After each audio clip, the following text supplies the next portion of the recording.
Hello, good morning. Durga Pal ma'am की class में सभी बच्चों का स्वागत है। वीडियो का टाइटल आप लोगों ने देख लिया होगा। इस वीडियो में मैं आप लोगों के साथ कृतिका का पाठ 1 माता का आंचल, जो कि शिव पूजन सहाय जी द्वारा रचित है, के अभ्यास के बारे में जिक्र करूंगी। इस वीडियो में मैंने आपके कृतिका के सभी प्रश्नों को लिया है। वीडियो में बने रहिएगा। वीडियो के किसी भी पार्ट को आप स्किप मत कीजिएगा, अंत तक जरूर देखिएगा, क्योंकि इस वीडियो के अंदर ही मैंने आपको वो 2 प्रश्न बताए हैं जो इस बार के बोर्ड एग्जाम के पॉइंट ऑफ व्यू से वेरी वेरी वेरी इंपॉर्टेंट हैं। इस पूरे पाठ में सिर्फ 2 ही ऐसे प्रश्न हैं जो कि बोर्ड में आ सकते हैं। बाकी सभी प्रश्नों का उत्तर मैं आपके साथ डिस्कस करूंगी, लेकिन 2 प्रश्न मैं आपको ऐसे बताऊंगी जो इस बार बोर्ड एग्जाम में आ सकते हैं और 100% श्योर वो प्रश्न आपके पास आएंगे ही।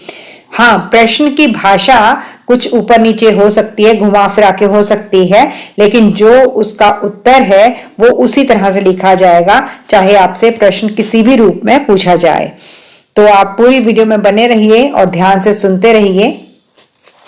आगे चलते हैं हम प्रश्न अभ्यास में।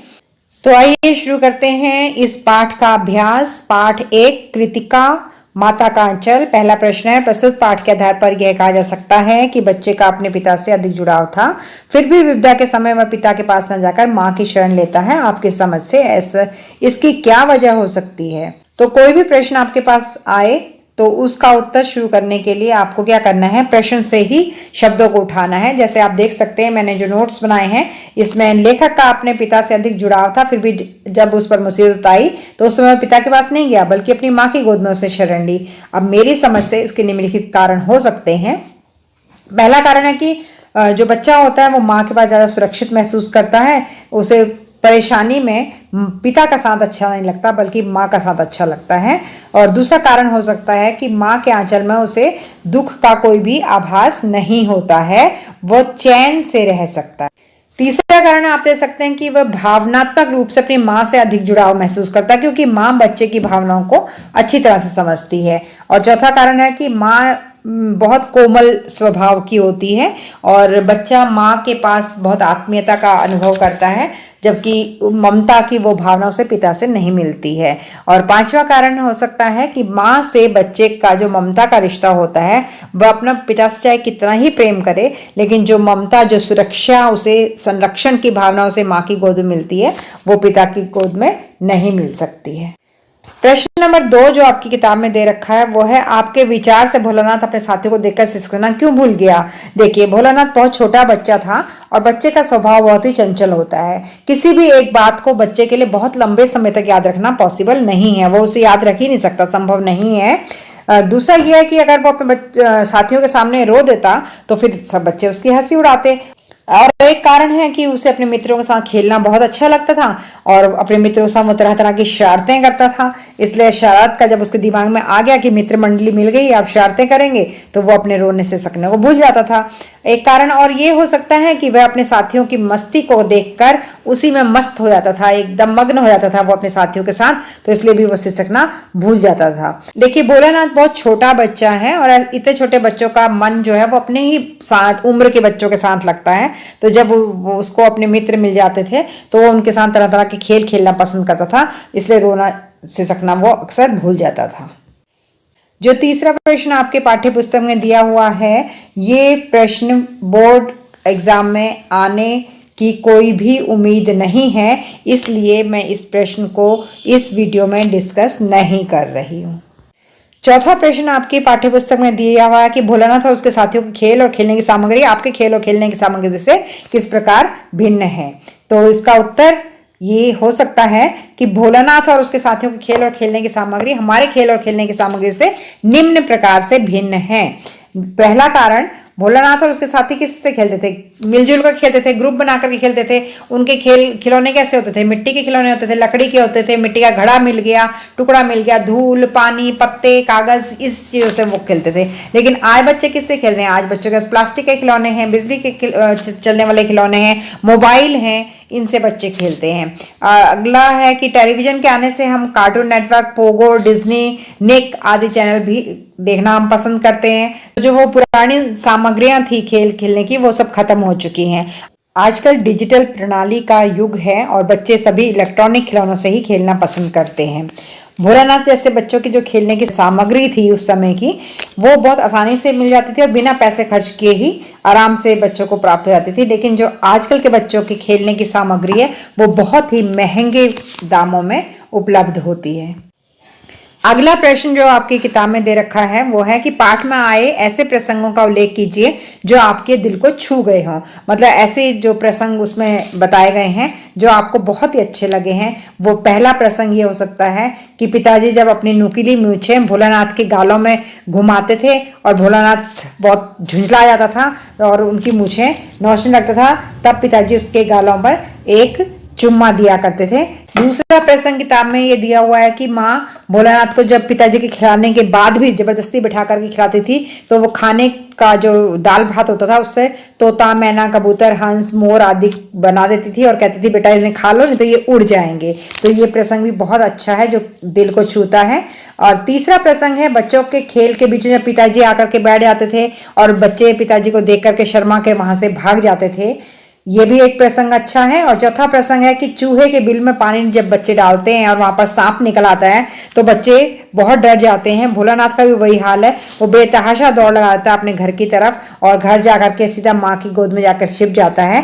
तो ये प्रसंग है जो बहुत ही सुंदर प्रसंग है जो किसी के भी मन को छू सकते हैं। अगला प्रश्न है, इस उपन्यास अंश में 30 के दशक की ग्राम्य संस्कृति का चित्रण हुआ है। मैंने अपनी पिछली वीडियो में आपको बताया था कि ये 1930 के आसपास की कहानी है जब लेखक ने इसको लिखा है, जिस समय की ग्रामीण संस्कृति इस पाठ में दिखाई गई है। तो आजकल के गांव और उस जमाने के 1930 के गांव में कौन सा परिवर्तन, कौन से बदलाव आ गए हैं, आजकल के गांव कैसे और तब के गांव कैसे थे, इसके बारे में पूछा गया है आपसे। तो 30 के दशक की जो ग्रामीण संस्कृति है उसमें आपसी सहयोग, भाईचारा और प्रेम बहुत था। बच्चे अपने परिवार के साथ साथ पूरे गांव के बच्चे हुआ करते थे और जो घर की सीमा थी वो अपने घर का गेट नहीं होता था बल्कि पूरा मोहल्ला, पूरा गांव हुआ करता था। लेकिन आज क्या है कि आज बच्चों के लिए घर की चार दीवारी ही पूरी दुनिया बनकर रह गई है। आज की ग्रामीण संस्कृति में सादगी का स्थान है नहीं, कोई भी साधारण व्यक्ति है नहीं, सब बनावटीपन, प्रेम भी करेंगे तो बनावटी होगा, उनका दिखावे के लिए करते हैं। दुख सुख में आज तो अपने ही परिवार का सदस्य साथ खड़ा नहीं होता है, बाकी लोग तो क्या ही खड़े होंगे। सारे रिश्ते जो हैं वो धन और स्वार्थ पर टिक गए हैं। बच्चे अपने रिश्तेदारों की जगह पर टेलीविजन और वीडियो गेम खेलना ज़्यादा पसंद करते हैं। कोई बच्चा पसंद नहीं करता कि हमारे रिश्तेदार घर पर आए और 4-6 दिन घर पर रह करके जाएं, क्योंकि उनका जो प्राइवेसी है उसमें खलल पड़ता है। परिवार अब एकल हो गए हैं, यानी कि परिवार टूट गए हैं और सिंगल फैमिलीज आजकल रह रही हैं। तो अगला प्रश्न जो है वो है, पाठ पढ़ते पढ़ते आपको भी अपने माता पिता का लाड प्यार याद आ रहा होगा। अपनी इन भावनाओं को डायरी में अंकित कीजिए। तो मेरे हिसाब से इस प्रश्न को भी हम हटा देते हैं। मुझे नहीं लगता है कि ये प्रश्न भी आपसे इस बार के बोर्ड एग्जाम में पूछा जाएगा, तो इस प्रश्न को आप आराम से छोड़ सकते हैं। अगला 8वां प्रश्न जो पाठ्यपुस्तक में दिया गया है वो है, यहाँ माता पिता का बच्चे के प्रति जो वात्सल्य व्यक्त हुआ है उसे अपने शब्दों में लिखिए। उत्तर की तरफ चलने से पहले मैं आपको बता दूं कि वात्सल्य प्रेम का वो रूप है जो माता पिता अपने बच्चों से करते हैं, उस प्रेम को वात्सल्य कहते हैं। तो कौन कौन सी घटनाओं से वात्सल्य प्रकट हुआ है?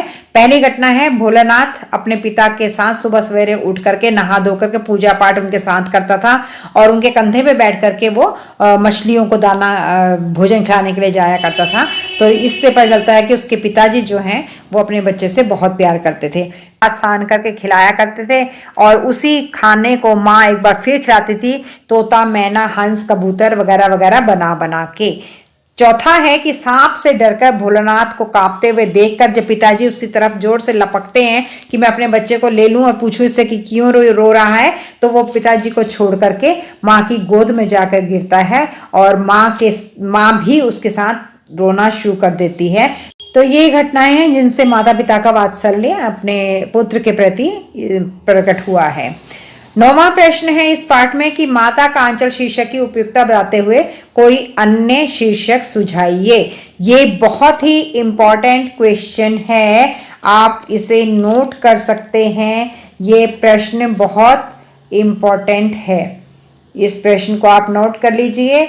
मैंने वीडियो के शुरू में कहा था आपसे कि मैं आपको 2 ऐसे प्रश्न बताऊंगी जो इस एग्जाम के पॉइंट ऑफ व्यू से इस पाठ में बहुत इंपॉर्टेंट है। तो ये पहला क्वेश्चन है, माता का आंचल शीर्षक की उपयुक्तता बताइए। आपको ये बताना है कि जो लेखक ने इसका नाम रखा है माता का आंचल, क्या ये सही है, उपयुक्त है ये शीर्षक, या फिर इसके अलावा कोई और शीर्षक भी इसका रखा जा सकता है। तो इसके उत्तर में आप वर्णन कर सकते हैं कि कोई किसी भी उपन्यास कहानी का अगर शीर्षक हमें देना है तो हम उस उपन्यास और कहानी के अंदर जो घटनाएं, पात्र, देश, काल या वातावरण का वर्णन है उसी के आधार पर हम कहानी का शीर्षक रखते हैं। और इस कहानी में भी एक माँ के प्रेम को दिखाया गया है अपने बच्चे के प्रति। हालांकि बच्चा अपने पिताजी से बहुत प्यार करता है, पिताजी के साथ उसका बहुत जुड़ाव है, लेकिन फिर भी जब वो मुश्किल में होता है, कहानी के अंत में हमने देखा कि मुश्किल की स्थिति में वो पिताजी को छोड़कर माँ की गोद में जाकर छिप जाता है, वहीं उसे शांति और सुरक्षा का अनुभव होता है। तो माँ अपने बच्चे से कितना प्रेम करती है, बच्चा अपनी माँ से कितनी ममता रखता है, इस चीज का वर्णन इस कहानी के अंदर हुआ है। इसलिए हमें लगता है कि लेखक ने ये जो शीर्षक दिया है ये बहुत सही शीर्षक है इस कहानी के लिए। हाँ, इस शीर्षक के अलावा और भी इस कहानी के शीर्षक हो सकते थे, जैसे है माँ की ममता या फिर वात्सल्य। हालांकि इन शीर्षक का जो अर्थ निकल के आएगा वो भी वही है, माता का आंचल, माँ की ममता या वात्सल्य। तीनों ही शीर्षक एक ही अर्थ को प्रकट करते हैं। अगला प्रश्न जो हमारी पाठ्यपुस्तक में दिया हुआ है वो है, बच्चे माता पिता के प्रति अपने प्रेम को कैसे अभिव्यक्त करते हैं। बच्चे माता पिता के प्रति अपने प्रेम को निम्नलिखित प्रकार से अभिव्यक्त करते हैं। पिताजी की गोद में चढ़ गए, उनके कंधे पर बैठ गए तो कंधे से नीचे नहीं उतर रहे हैं, माँ की गोद में बैठे हैं, माँ की गोद से नीचे नहीं उतर रहे हैं, या माता पिता के गाल में प्यार कर रहे हैं, चुम्बन दे रहे हैं। तो इस तरह के कुछ व्यवहार होते हैं जो बच्चे अपने माता पिता के साथ करते हैं, जिससे पता चलता है कि बच्चे अपने माता पिता से प्रेम करते हैं। और सही शब्दों में आपको मैं बताऊं तो पूरे पाठ की जो थीम निकल के आती है, जो की वर्ड निकल के आते हैं इस पूरे पाठ में से, वो सिर्फ इतना है कि बच्चा अपने माता पिता दोनों के ही बहुत करीब है, दोनों से ही बहुत प्रेम करता है। माता पिता भी अपने बच्चे पर पूरा वात्सल्य रखते हैं, लेकिन जब मुसीबत पड़ती है तब वह माँ की गोद में जाता है, क्योंकि माँ की गोद में बच्चे को सुरक्षा की भावना महसूस होती है। इसलिए इस पाठ का शीर्षक भी माता का आंचल रखा गया है। एक प्रश्न जो यहाँ पर दिया गया है, प्रश्न नंबर 2 है, आपके विचार से भोलानाथ अपने साथियों को देखकर सिसकना क्यों भूल जाता है। क्योंकि भोलानाथ बहुत छोटा बच्चा है, बहुत लंबे समय तक वो एक ही विचार को अपने दिमाग में नहीं रख सकता है। वो अपने साथियों के साथ खेलना कूदना बहुत पसंद करता है। उसे पता है कि वो साथियों के सामने अगर रोएगा, सिसकेगा तो वो उसका मजाक उड़ाएंगे और उसे अपने साथ नहीं खिलाएंगे, और चंचल मन की वजह से वो एक भावना को बहुत देर तक नहीं कैरी कर सकता है, नहीं बनाए रख सकता है। उसकी भावनाएं बदलती रहती हैं। अभी वो रो रहा है तो अभी वो खुश हो जाता है, बच्चों के साथ हुड़दंग करता है, इसलिए उनके साथ उनसे कुछ और याद नहीं रहता है।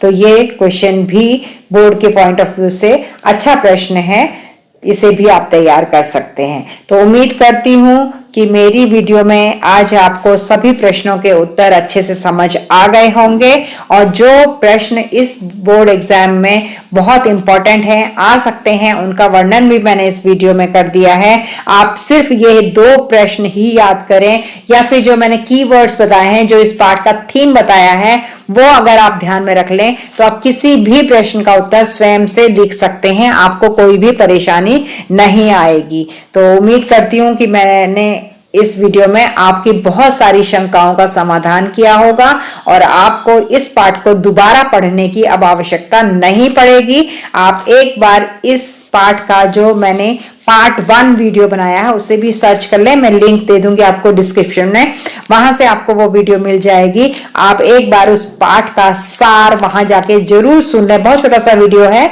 इस पाठ का सार आप जरूर सुन लें, ताकि उससे क्या होगा कि अगर आपके दिमाग में सार रहेगा तो किसी भी तरह का प्रश्न आपसे पूछा जाए आप खुद से उसका आंसर फ्रेम कर पाएंगे। Thank you so much video देखने के लिए, और मेरे चैनल को लाइक करिए, शेयर करिए और सब्सक्राइब करिए, और बने रहिएगा प्रतिदिन एक नए वीडियो के लिए इस चैनल पर। Thank you.